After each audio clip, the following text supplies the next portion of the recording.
శ్రీరామరక్షా స్తోత్ర కీర్తనలు సంగీతరూపం. వివరణ: శ్రీరామరక్షా స్తోత్రం కేవలం ఒక ప్రార్థన మాత్రమే కాదు, అది ఒక రక్షణ కవచం. బుధ కౌశికముని కలలో దైవిక ప్రేరణతో ఈ స్తోత్రాన్ని రచించారు. ఇది శ్రీరాముని రూపము, ఆయుధాలు, గుణగణాలు మరియు ఆయన శరీరంలోని ప్రతి అంగాన్ని రక్షించమని కోరుకునే అద్భుత మంత్రమాల.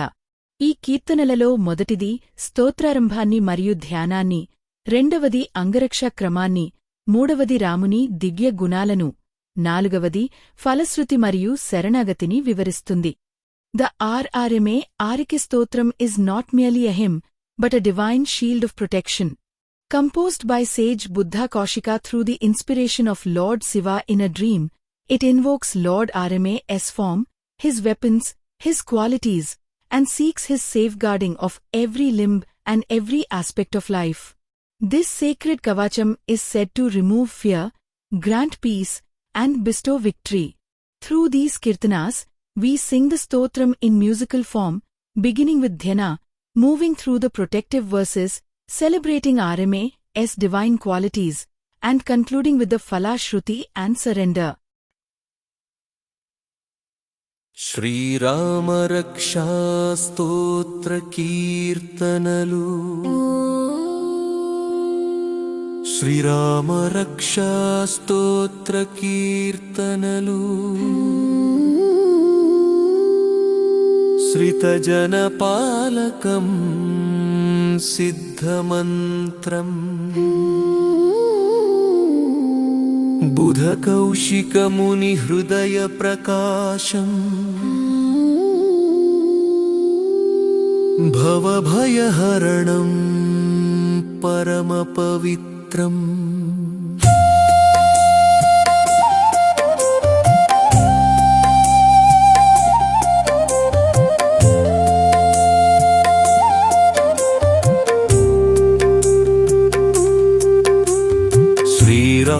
श्रीरामरक्षकवचं भजेऽहं श्रितजनपालकं सिद्धमन्त्रम् श्रीरामरक्षकवचं भजेऽहं श्रितजनपालकं सिद्धमन्त्रम् शिरनुं पलश्यामं रामं राजीवलोचनं जानकीलक्ष्मणोपेतं जटामुकुटमण्डितम् श्रीरामरक्षकवचं भजेऽहं श्रितजनपालकं सिद्धमन्त्रम्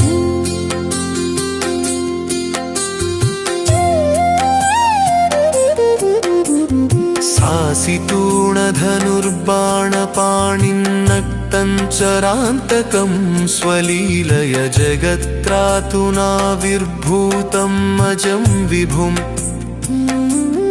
ध्यायेद्रामं प्रसन्नास्यं विप्रचापधरं वरम् अभयप्रदं भक्तानां सर्वलोकसुखप्रदम्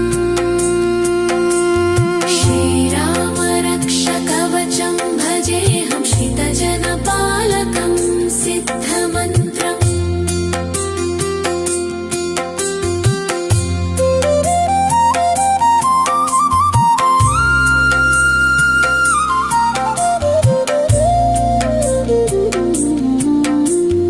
कौसलयेयो महावक्षः कम्बुकण्ठः कपिध्वजः धनुर्धरः श्यामलङ्गोदयासागर उच्यते रघुवंशमणिर्देवो राघव करुणानिधिः विश्वामित्रप्रियः श्रीमान् विष्णुरूपो विराजते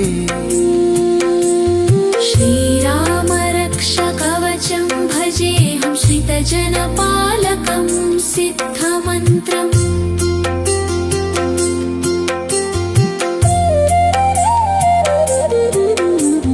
पुण्यं रामचरित्रं वै पठतां पापनाशनं श्रीरामचन्द्रप्रीत्यर्थं सङ्कल्पितं सुमङ्गलम् ज्ञानवैराग्यसिद्ध्यर्थं धर्मकामार्थसाधकम् कवचं हृदि धारयेत् सर्वरक्षाप्रदायकम् श्रीराम रक्ष कवचं भजेऽहं श्रितजनपालकं सिद्धमन्त्रम्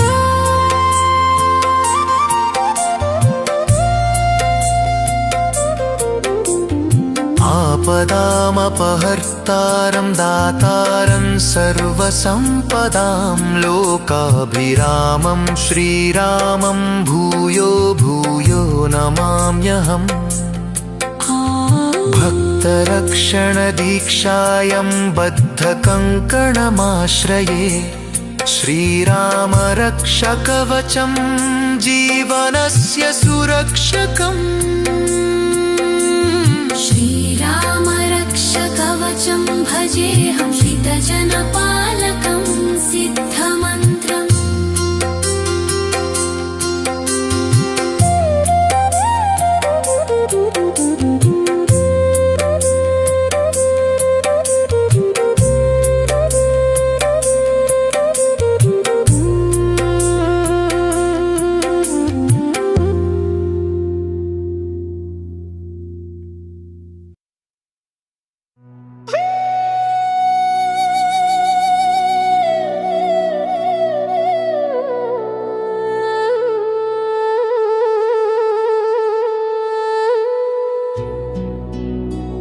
राघवः पातु मे सर्वगात्राणि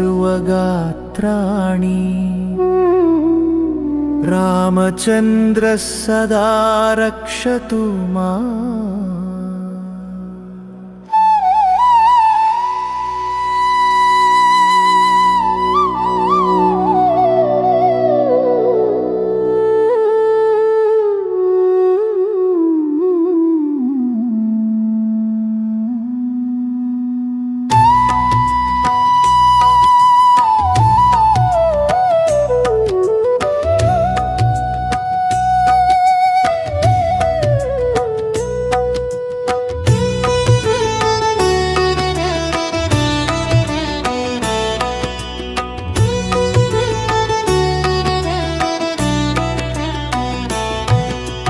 राघवः पातु मे सर्वगात्राणि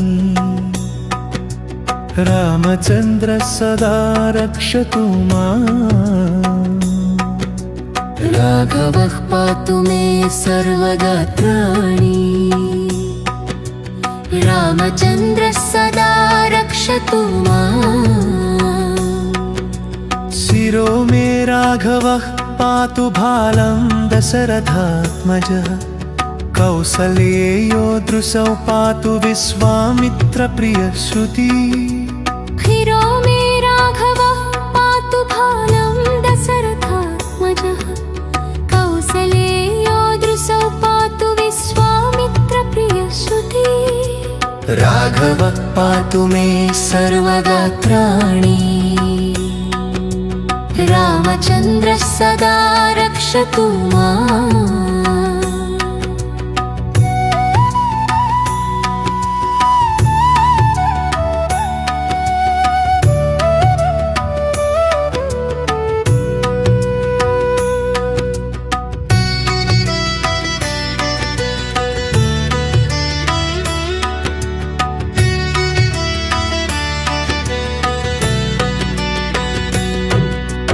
मध्यं पातु खरध्वंसी नाभिं जाम्बवदाश्रयय सुग्रीवेशे कटी पातु शक्तिनी हनुमत्प्रभु ऊरु रघूत्तमः पातु रक्ष कुलविनाशकृत् जानुनी सेतुकृत् पातु जङ्घे दशमुखान्तकः राघवः पातु मे सर्वगात्राणि रामचन्द्रः सदा रक्षतु माम्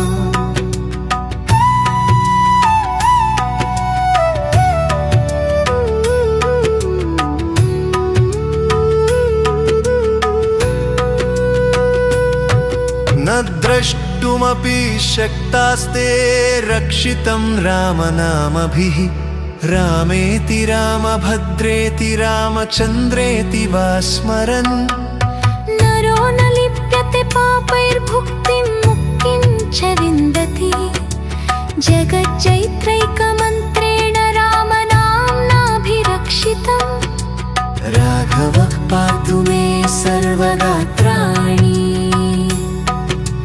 रामचन्द्रः सदा रक्षतु माम्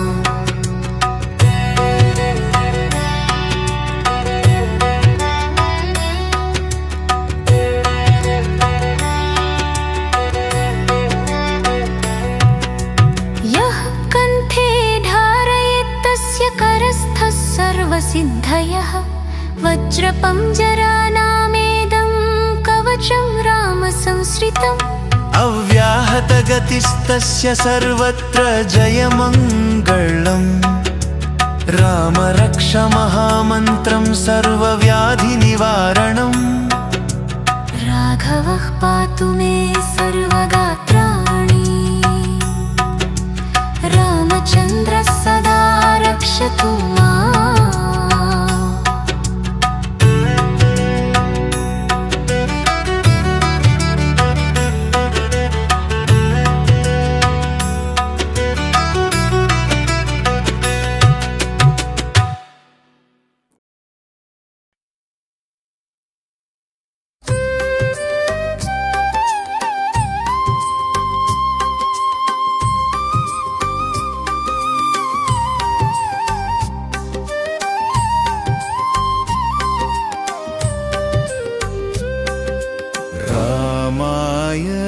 रामभद्राय रामचन्द्राय वेधसे रघुनाथाय नाथाय सीताय पतये नमः श्रीराम राम रघुनन्दन राम राम श्रीराम राम भरताग्रज राम राम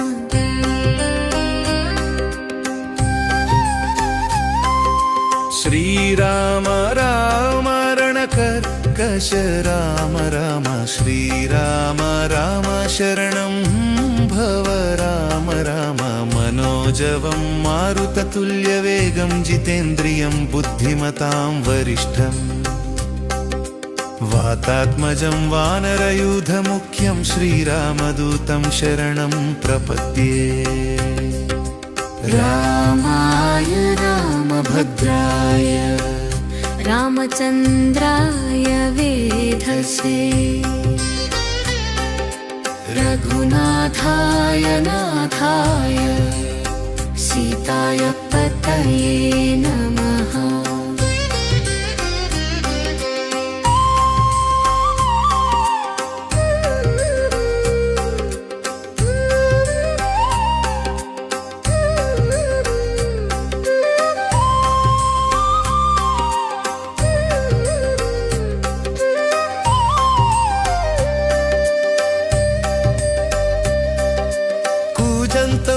राम रामेति मधुरं मधुराक्षरम् आरुह्य कविताशाखां वन्दे वाल्मीकिकोकिलम् रामराजमणिः सदा विजयते रामं रमेशं भजे रामेणाभिहता निशाचरचमू रामाय तस्मै नमः रामाय रामभद्राय रामचन्द्राय वेधसे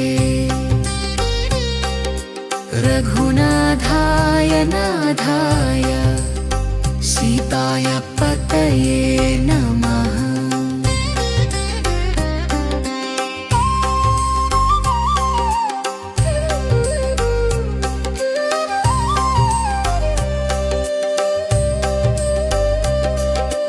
रामान्नास्ति परायणं परतरं रामस्य दासोऽस्म्यहम्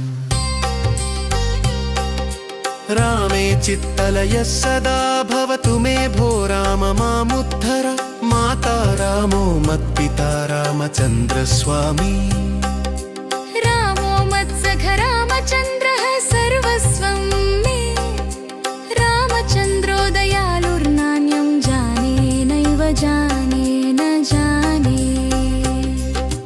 रामाय रामभद्राय रामचन्द्राय वेधसे रघुनाथाय नाथाय सीताय पतये नमः।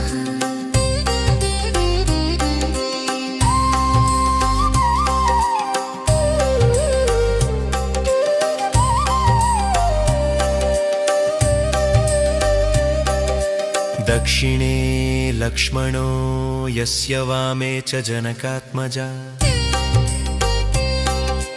पुरतो मारुतिर्यस्य तं वन्दे रघुनन्दनं लोकाभिरामं रणरङ्गधीरं राजीवनेत्रम् रघुवंशनाथं कारुण्यरूपं करुणाकरं तं श्रीरामचन्द्रं शरणं प्रपद्ये। रामाय रामभद्राय रामचन्द्राय वेधसे रघुनाथाय नाथाय सीताय पतये नमः।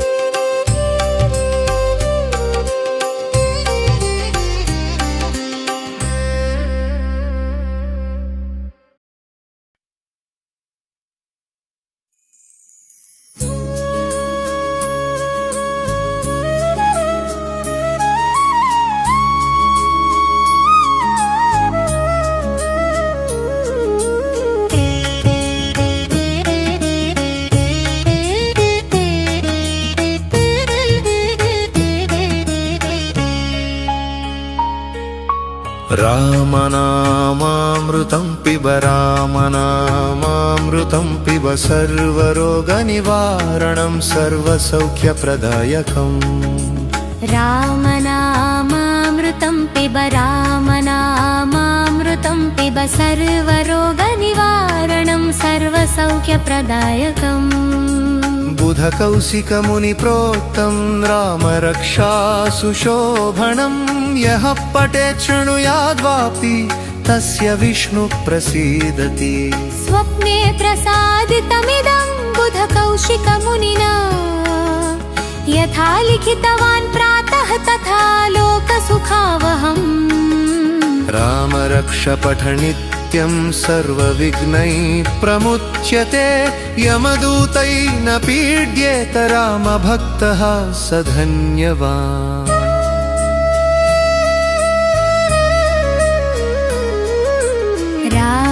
रामनामामृतं पिब रामनामामृतं पिब सर्वरोगनिवारणं सर्वसौख्यप्रदायकम्।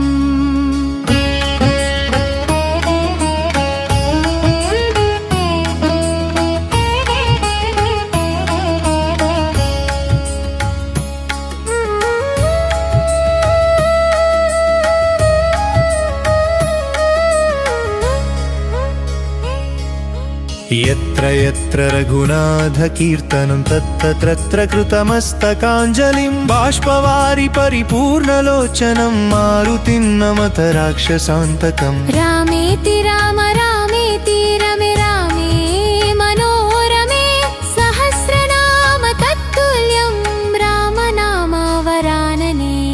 रामनामामृतं पिब रामनामामृतं पिब सर्वरोगनिवारणं सर्वसौख्यप्रदायकम्।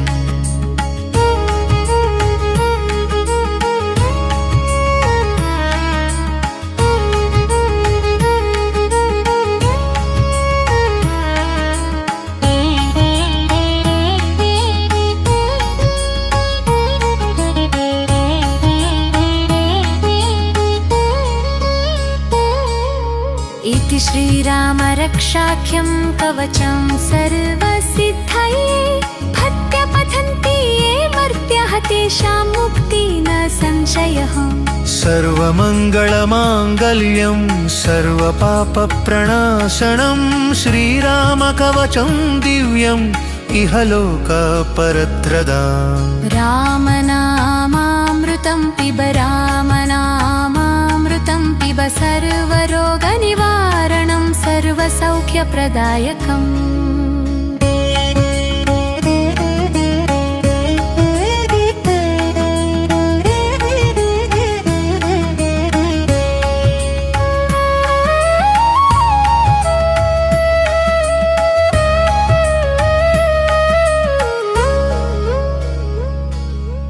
वैदेही सहितं लक्ष्मणानुजं श्यामलगात्रं पिङ्गळाक्षं जटामकुटधारिणं करुणाकरम् श्रीरामचन्द्रं परमानन्दस्वरूपम् आश्रये त्वमेव माता च पिता त्वमेव बन्धुश्च सखा त्वमेव रामनामामृतं पिब रामनामामृतं पिब सर्वरोगनिवारणं सर्वसौख्यप्रदायकम्